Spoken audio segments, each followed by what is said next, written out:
আমার নবীজির শেষ কথা ছিল নামাজ। নবীজি দুনিয়া থেকে যখন বিদায় নিয়েছেন শেষ কথা কি বলে গেছেন? তার উম্মতকে কি মেসেজ দিয়েছেন বলেন? নামাজটা ঠিক রাখো। নামাজ ঠিক থাকলে সব ঠিক থেকে যাবে। শুধু নিজে নামাজ পড়লে হবে না, পরিবারকেও নামাজের জন্য তাকিদ দিতে হবে। যে নেতা নামাজের কথা বলে না সেই নেতৃত্ব মানা যাবে না, যে দল নামাজের কথা বলে না সেই নেতৃত্ব মানা যাবে না, কারণ ওই দল করলে আমাকে জাহান্নাম যেতে হবে। যে দল আমাকে নামাজের জন্য ডাকে সেই দল হচ্ছে আমার দল, যে দল আমাকে ইসলামের দিকে ডাকে সেই দল হচ্ছে আমার দল। আমার বন্ধুগণ, রাসূল যখন দুনিয়া থেকে বিদায় নেবেন একদম মুমূর্ষু অবস্থা রাসূল, আমার নবীজির মাথাগুলো প্রচণ্ড ব্যথা হচ্ছিল, মাথায় প্রচণ্ড ব্যথা, কপালগুলো ঘেমে ঘেমে যাচ্ছিল, নবীজির গোটা শরীরে প্রচণ্ড জ্বর। আমার নবীজি জমিনে শুয়ে পড়লেন, নড়াচড়া করতে পারেন না। বেলাল আজান দিয়েছেন। আম্মা জান আয়েশা বলেন আজান দেওয়ার সঙ্গে সঙ্গে রাসূল অসুস্থ শরীর নিয়ে দাঁড়াতে চাইলেন, মাথা চক্কর মেরে পড়ে যেতে নিলেন। আম্মা জান আয়েশা তাকে আস্তে করে ধরে আবার শোয়া দিয়ে বলছেন, ইয়া রাসূলুল্লাহ, আপনি তো জামাতে নামাজ পড়াতে পারবেন না, আপনার সে শক্তি নাই।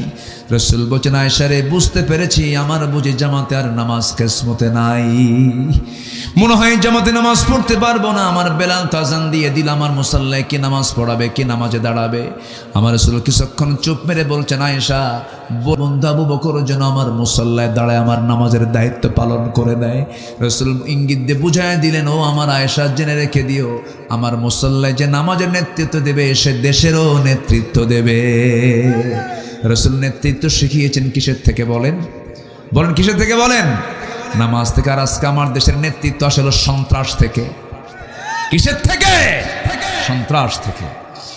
আমার নবীজি নামাজ ইঙ্গিত দিয়ে দিলেন, আমার নবীজির মুসাল্লায় দাঁড়ায় গেলেন। সাইয়েদনা আবু বকর রাদিয়াল্লাহু তাআলা আনহু নামাজে দাঁড়ালেন। এই নামাজের দৃশ্য যখন সাহাবায়ে কেরাম দেখতে পেলেন, নবীর আগে ইমাম চেঞ্জ হয়ে গেছে, হাওমাও করে কান্নাকাটি শুরু হয়ে গেছে। বিশেষ করে ওমর ফারুকের কান্না আমার নবীর কানে যখন চলে গেছে, রাসূল বলছেন, আয়েশা রে, আমাকে একটু ধরো, আমাকে জানালার কাছে নিয়ে যাও, আমি আমার সাহাবীদের নামাজের দৃশ্য দেখতে চাই। আমার নবীজিকে একটু শক্ত করে ধরে জানালার কাছে নিয়ে যখন তাকে দাঁড় করায় রাখা হয়েছে, শক্ত করে আম্মা জান আয়েশা তাকে ধরে আছেন। আমার নবীজি অপলক নেত্রে দেখতেছেন আমার সাহাবীরা কেমন করে নামাজ পড়ে। সাহাবীরা কান্দে, আমার নবীও কান্দেন।